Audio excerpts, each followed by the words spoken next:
The Volkswagen ID.4 might be the most delayed new vehicle to hit Australian shores this year. Despite launching all the way back in 2020 in Europe, this car, for various reasons, just hasn't made it here yet. But finally, it's with us.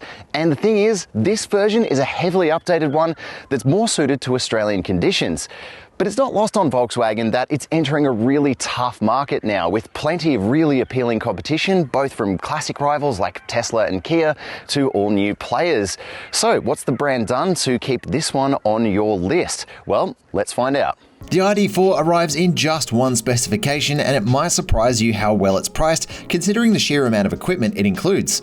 With a before on-road cost of just under $60,000, the ID.4 sits a little above established players like the Tesla Model Y or even a newcomer like the Xpeng G6. But it also offers some pretty neat equipment like 19-inch alloy wheels, matrix LED headlights, a 12.9-inch central touchscreen, a 5.3-inch instrument cluster, a panoramic sunroof, ambient interior lighting, and even electrically adjustable and heated front seats, which feature a massage function.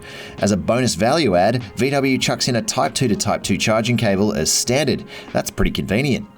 Now, this price point is super deliberate. Not only is it designed to sort of tempt you away from other slightly more affordable rivals, but in pricing it at a similar point to its most popular Tiguan 162 TSI, Volkswagen's trying to make it easy for its current buyers to swap across to electric. The trouble is, some rivals are very appealing and in some cases drastically more affordable. While this might be in the realm of consideration against something like a Tesla Model Y, for example, it's worth remembering there are now family electric SUVs which can be had a full price point below, like the Leapmotor C10 or Geely EX5, which leaves no shortage of options for potential buyers who might just want an electric car and are less attached to brand names. Now, when the ID.4 launched way back in 2020, it was an interesting and particularly curvy departure from Volkswagen's design language, especially at that time.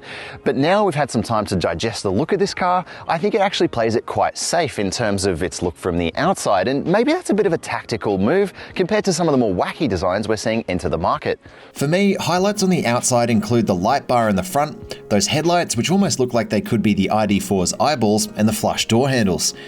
So when it comes to interior design, the ID.4 follows many of the same trends as a lot of its rivals in this space, and that's sort of a big kind of spacious dash area, very clean, very open thanks to its electric platform, but also very screen-centric. You've got this massive screen in the middle here. It's not as completely overpowering as it is in some particularly new Chinese rivals in this space, and it also gets a digital dash, which you don't get in a Tesla, for example, either. But other than that, it's quite minimalist. There are some areas to sort of improve how comfortable it is, with soft trims in the doors and soft trims atop the dash here as well. And a little bit of a highlight trim in the silver across the front here, and a bit of piano black too.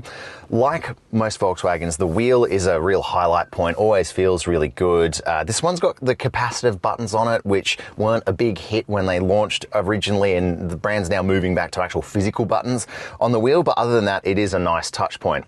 The big highlight for me though when it comes to design in the cabin of this car is these seats. They are so comfortable, you sink into them, they look great, they feel great. I do think this sort of micro fleece kind of material in the middle is a little bit short-sighted. It's just going to be a little bit harder to clean than say leather, for example, and it might not wear as well as like a standard cloth trim, but it is, at least, you know, from new, it's real nice on here. And as well, the other cool thing I like about it is you get little armrests because you don't have a raised center console, so that's kind of nice. It makes you sort of feel like you're sitting in an armchair and just being silently propelled forward. Suits the vibe of the car very well. Now, when it comes to practicality, I did talk about those touch functions on the steering wheel here, but on the steering column, there's kind of a cool feature too. When you adjust it, the little dash moves with you. So no matter where you put the wheel, you can always see it. I kind of appreciate that. And then when it comes to this multimedia touchscreen, it's fast, it looks good, as it should if it's going to be such a major feature of the car, but Volkswagen has stuck with this kind of sliding touch feature for both the climate functions and the volume, which is a bit of a shame. It would be nice to see some physical hardware there. I'm sure we'll see that return over time.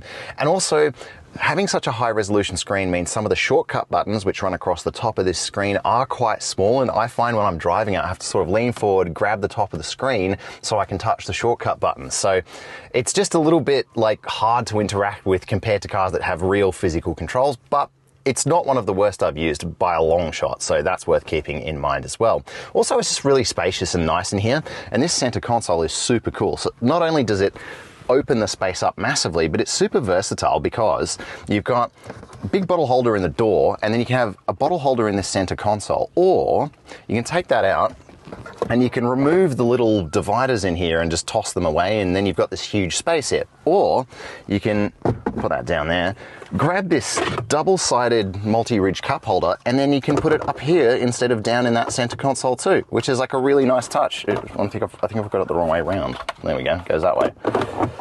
I mean, how cool is that? You can have your cup holders here or down there, and there's a little cover here so you can keep it all nice and tidy and cable managed, and a wireless charger, of course, down in the inside too. So I think this is a really versatile and pretty cool cabin, if a little sort of minimalist design-wise. Let's go have a look at the back seat.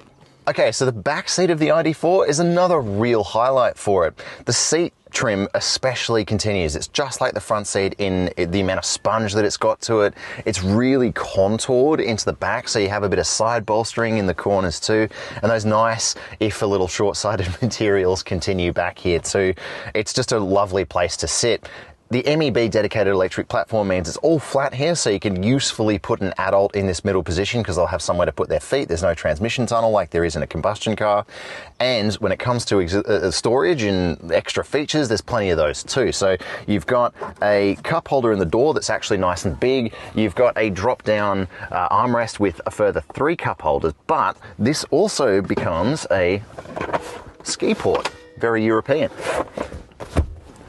Elsewhere, you have 2 adjustable air vents down near the floor. They are a little hard to reach though. So normally they'd be on a console like up here, but you have to sort of reach all the way down and grab these adjustable air vent pieces. And there's a little touchscreen for the 3rd climate zone, which is quite rare in this mid-size segment as well. There's also 2 USB-C ports, and on the back of the front seat here, not only do you get a nice soft trimmage, so if you were tall enough and your knees did point up against this, it would be quite comfortable, but there's these kind of versatile storage areas. You've got a little thing specifically designed for a phone, which is a nice little touch, and then there's little pockets down here as well. If there is one area where this space is a little tight, it's just in your headroom here, and that is partially because you've got this big panoramic roof and you need somewhere for the rolling cover to go, and that's another good point as well. I like the fact that it's got a rolling cover because it stops the Australian sun from really baking the interior in this car. But yeah, this rear seat is such a highlight. It's really comfortable. There's plenty of room, plenty of auxiliary stuff on offer as well. So all good back here. Let's check out the boot. Boot space measures in at 543 litres, which is good for an SUV in this size bracket, and it also features some additional space under the floor for charging cables, alongside a handy luggage net to stop things moving around.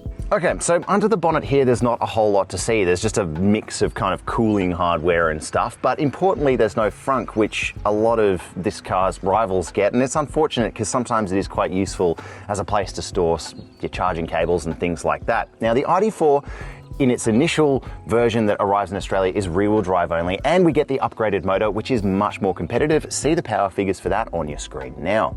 Before the end of 2025, you'll also be able to hop into an ID.4 GTX, which adds a second motor on the front axle and a bit higher performance. Now, we've actually already sampled this drivetrain in the ID.5 GTX, and I was quite surprised to find it wasn't as radically different as you might expect, although it has some other benefits, so check out our separate review of that car over at carsguide.com.au for more. Okay, so before we get on the road, we have to talk about range and charging because it's some of the most important stats when it comes to this new version of the ID.4. Now, the one that lands in Australia only gets the long-range battery option, and that allows it a 544 kilometre cruising range between charges, which is plenty. I've driven lots of EVs now, and once you get past that 450 kind of mark, you don't even think about range anxiety anymore, even on the open road. Now, when it comes to charging, you have your Type 2 charging port in here, and that can charge at a maximum rate of 175 kilowatts on DC in this updated car, and that lets it charge from 10 to 80% in just over 20 minutes, which is pretty damn good, so long as you can find a fast enough charger. So what's the ID.4 like to drive? Because it might surprise you, EVs do drive quite differently, and the ID.4 is no exception in that it does bring some different things to the table. Now, I think it's important to note that fundamentally this car is quite different from what you might expect from a Volkswagen midsize SUV. We've had a chance to sample this car back to back against a Tiguan, and it's interesting because it doesn't feel as sharp or hatch-like as that Tiguan does. And that's partially because this car is rear-wheel drive, but it's also because of the weight of the batteries. It feels a bit more plush, a bit more luxurious, but also a little bit less nimble and cat-like. This lends it quite a stately feel when you're on a nice country road, but don't expect it to be the kind of sharp, nimble and really entertaining to drive car that those higher specs of Tiguans can be. Instead, this is sort of quieter and more plush, and just an all-round more gentle experience. And that's not to say that it's not quite quick. It can out-sprint that Tiguan 162 TSI, but it's also a smooth, nice acceleration. It's not like some other EVs which can be quite violent when you hop on that accelerator pedal. This has like a really kind of soft wind-on that keeps it predictable and really quite safe and really quite comfortable to drive every day. The pedals are a little odd. I do find that the blending on the brake pedal keeps that brake pedal quite squishy, while the accelerator doesn't offer the kind of snap responsiveness that you might expect. So that's worth keeping in mind too. And while it's not as sharp as the Tiguan in a lot of ways, the other thing that it loses along the way is that kind of front-wheel drivey sort of feel.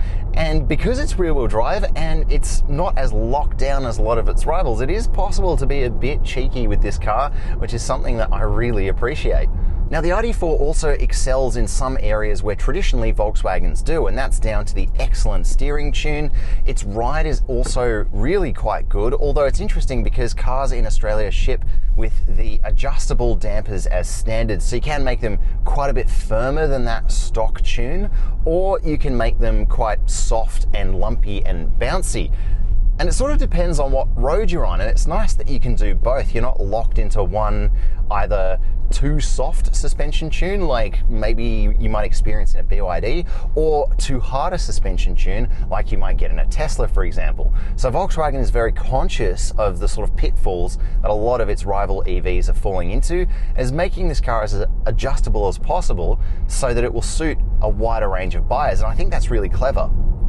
Now, while those power figures do sound pretty outrageous on paper compared to a lot of combustion cars, and it is faster than a lot of combustion cars, don't expect this to be that breakneck fast kind of EV acceleration that you might be used to, even in sport mode. Instead, things like sport mode in this car tighten up the whole chassis because it alters the steering, it alters the responsiveness of the pedals, and it also alters that suspension tune too.